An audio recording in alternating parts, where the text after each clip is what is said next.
Saat Jonathan Christie menarik diri dari Indonesia Masters 2026, ada pesan soal tubuh, karier, dan istora yang tak boleh diabaikan.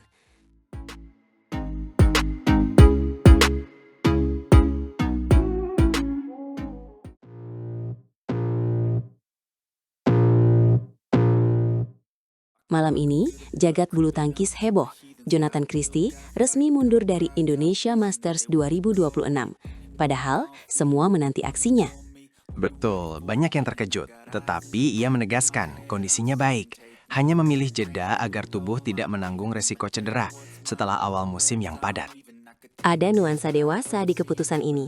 Seolah Jojo berkata, kemenangan besar tidak ada artinya jika otot dan pikiran dipaksa melampaui batas. Ia menulis di Instagram bahwa perlu mendengar tubuh dan pikiran, berhenti sejenak agar hal tak diharapkan seperti cedera tidak terjadi. Kalimat itu sederhana, tapi terasa seperti alarm. 2 turnamen awal BWF membuat adrenalin tinggi, sementara otot juga menagih hak pemulihan. Fans tentu kecewa, namun Jojo meminta maaf dan menebar harapan. Ingin kembali bertemu di Istora saat Indonesia Open bulan Juni. Bagian menariknya, ia tidak menyebut rasa sakit, justru menekankan pencegahan, seakan memilih memadamkan api kecil sebelum jadi kebakaran. Itu menambah rasa penasaran, karena publik bertanya, apakah ini semata strategi fisik, atau ada kelelahan mental yang tak terlihat kamera. Di level elit, keputusan mundur bukan hal sepele, karena Indonesia Masters selalu menjadi panggung rumah yang penuh tekanan ekspektasi publik. Bahkan ketika kondisi baik, ekspektasi di Istora bisa terasa seperti beban. Teriakan dukungan berubah menjadi tuntutan menang dalam setiap rally. Maka pilihan beristirahat terdengar logis, tetapi tetap menyisakan lubang di bagan turnamen. Slot Jojo kini kosong tanpa pengganti resmi. PBSI belum memberi keterangan, sehingga ruang spekulasi terbuka. Dari jadwal latihan, pemulihan, sampai kemungkinan menata ulang fokus menuju Indonesia Open. Kita lihat pola sebelumnya, beberapa atlet top memilih absen sesaat, lalu kembali lebih tajam, karena energi mental terkumpul kembali. Namun resiko juga ada, ritme tanding bisa hilang, dan lawan memanfaatkan waktu untuk membaca permainan Jonathan Christie lebih detail. Di sisi lain, keputusan ini memberi pesan penting bagi generasi muda, bahwa mendengar tubuh bukan tanda lemah, melainkan tanda profesional. Benar, apalagi kalender BWF sering padat, berpindah benua, perubahan iklim, dan tuntutan sponsor. Semua menekan stabilitas fisik. Bayangkan tekanan emosional ketika bermain di rumah sendiri, setiap pukulan disorot, setiap kesalahan viral, sehingga kelelahan mental mengendap. Karena itu, jika Jojo memilih istirahat, mungkin ia sedang merapikan ulang fokus, agar ketika kembali, energi dan ketenangan menyatu. Tetapi publik tetap ingin tahu, apakah ada cedera kecil yang sengaja disembunyikan, atau sekadar pencegahan agar musim panjang tidak terputus. Dari pernyataannya, ia jelas menolak mengambil risiko. Lebih baik absen 1 turnamen daripada kehilangan musim penuh karena cedera parah. Keputusan ini juga mengubah dinamika Indonesia Masters 2026, karena undian menjadi lebih terbuka tanpa salah satu unggulan utama. Sebagian penggemar mungkin kecewa, tetapi mereka juga mengerti, karena Jojo telah memberi banyak momen heroik di Istora selama ini. Aku teringat sorak-sorai ketika ia mengejar poin kritis. Aura itu kuat, namun beban emosinya bisa menekan jika tidak dikelola. Itulah sebabnya komunikasi terbuka lewat Instagram terasa jujur. Ia tidak menyembunyikan situasi, melainkan mengajak fans menghargai proses.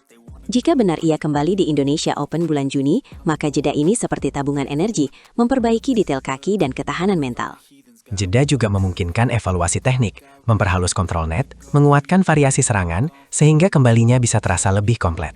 Namun publik juga menunggu penjelasan PBSI, sebab keputusan mundur atlet top biasanya terkait program, medical team, dan strategi ranking. Ketidakadaan keterangan membuat rumor berputar, tetapi kita bisa menghargai pilihan pribadi Jonathan Christie yang ingin menjaga karir jangka panjang.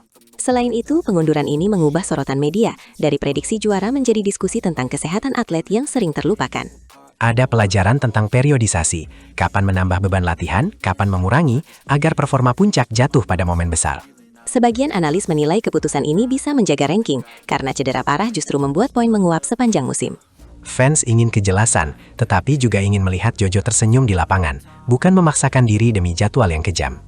Di ruang latihan, keputusan seperti ini sering lahir dari diskusi tim medis, pelatih, dan atlet, bukan sekedar perasaan sesaat yang menimbang beban kompetisi, usia otot, dan target puncak musim.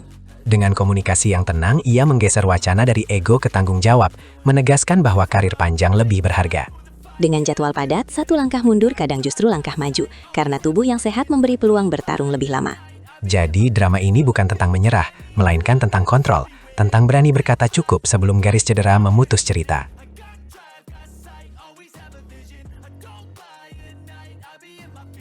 Smash gila Fajar Fikri memaksa pelatnas PBSI mengubah latihan. Tapi rahasia di balik angka 477,5 km per jam bikin orang terdiam.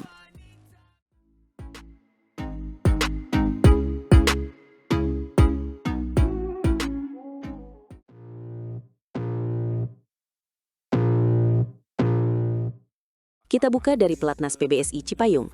Fajar Fikri dipasangkan pertengahan tahun lalu dan langsung dihadapkan pada evaluasi tajam yang mengubah pola latihan mereka.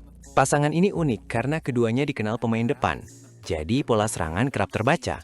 Di level elit itu artinya lawan gampang menargetkan celah dan memaksa mereka bereaksi. Meski begitu, konsistensi mereka tidak main-main. Dalam 10 turnamen terakhir mereka stabil di papan atas, namun celah permainan tetap terasa, dan mereka mengakui itu. Fajar belak-belakan, proses itu tidak instan. Mereka sadar banyak kekurangan, jadi latihan keras jadi obat, bukan sekadar rutinitas, melainkan proyek perbaikan yang terukur. Fikri menambahkan, bahkan saat tidak ada pertandingan, mereka tetap mengisi kekurangan. Seolah kalender latihan tidak boleh kosong, karena momentum hanya terjaga lewat disiplin harian. Nah, yang paling mengejutkan adalah perubahan rotasi total. Kini peran depan dan belakang tidak lagi kaku, bisa 50-50, kadang 60-40, tergantung lawan.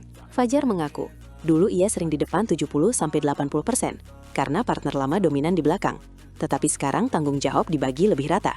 Situasional itu membuat mereka harus membaca lawan secepat mungkin. Kapan Fikri lebih cocok di depan, kapan Fajar harus maju. Semua diputuskan di tengah rally. Disinilah kata kunci ganda putra modern muncul.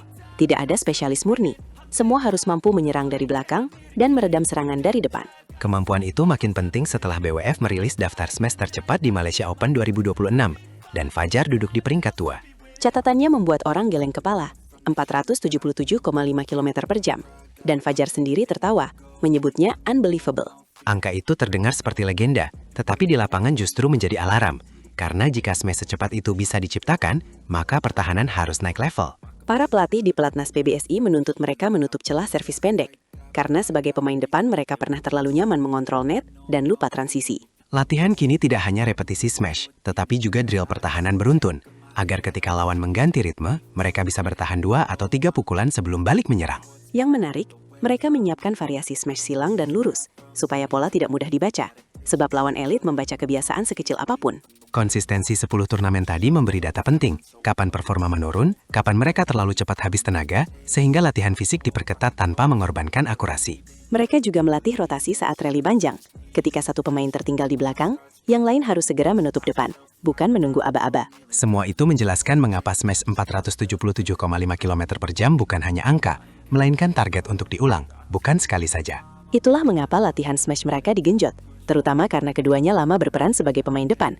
Jadi kekuatan di belakang perlu dibangun ulang dari dasar. Fajar mengaku badan terasa pegal setelah porsi latihan baru, dan Fikri menegaskan latihan smash kini jauh lebih banyak dibanding sebelumnya. Pertanyaannya, apakah perubahan ini hanya soal tenaga, atau tentang mentalitas baru, yaitu berani keluar dari kenyamanan dan menerima bahwa strategi lama sudah selesai? Saya melihatnya sebagai taruhan besar, karena rotasi total membutuhkan komunikasi tanpa jeda.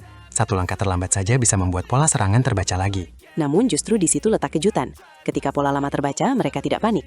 Mereka beradaptasi, mengubah sudut, menahan pukulan, lalu mengubah ritme. Dengan kata lain, mereka sedang merancang identitas baru. Bukan lagi 2 pemain depan yang dipaksa bergantian, tetapi 2 petarung serba bisa. Konsistensi 10 turnamen menjadi modal, tetapi targetnya lebih tinggi. Mereka ingin menjadi pasangan yang menakutkan di semua fase, bukan hanya saat rally panjang. Dan latihan berat di pelatnas PBSI itu bukan sekadar beban fisik, melainkan pesan bahwa duel di level elit tidak akan dimenangkan oleh bakat saja. Ketika lawan melihat Fajar Fikri, mereka harus bingung, apakah akan menekan depan atau belakang, karena keduanya siap membalas dari posisi manapun. Saya juga melihat dampak mental. Ada kebanggaan ketika nama mereka muncul di daftar smash tercepat, tapi itu juga tanggung jawab untuk menjaga standar. Masuknya data BWF ke ruang latihan membuat latihan lebih ilmiah. Kecepatan dicatat, akurasi disesuaikan, rotasi dievaluasi lewat video dan statistik. Bayangkan tekanan itu, setiap sesi seolah simulasi turnamen. karena mereka tahu setiap lawan akan datang dengan rencana untuk mematahkan rotasi baru mereka. Jika mereka berhasil, ganda putra Indonesia punya senjata berbeda, kombinasi smash kencang dan transisi halus, sebuah paket yang sulit ditebak.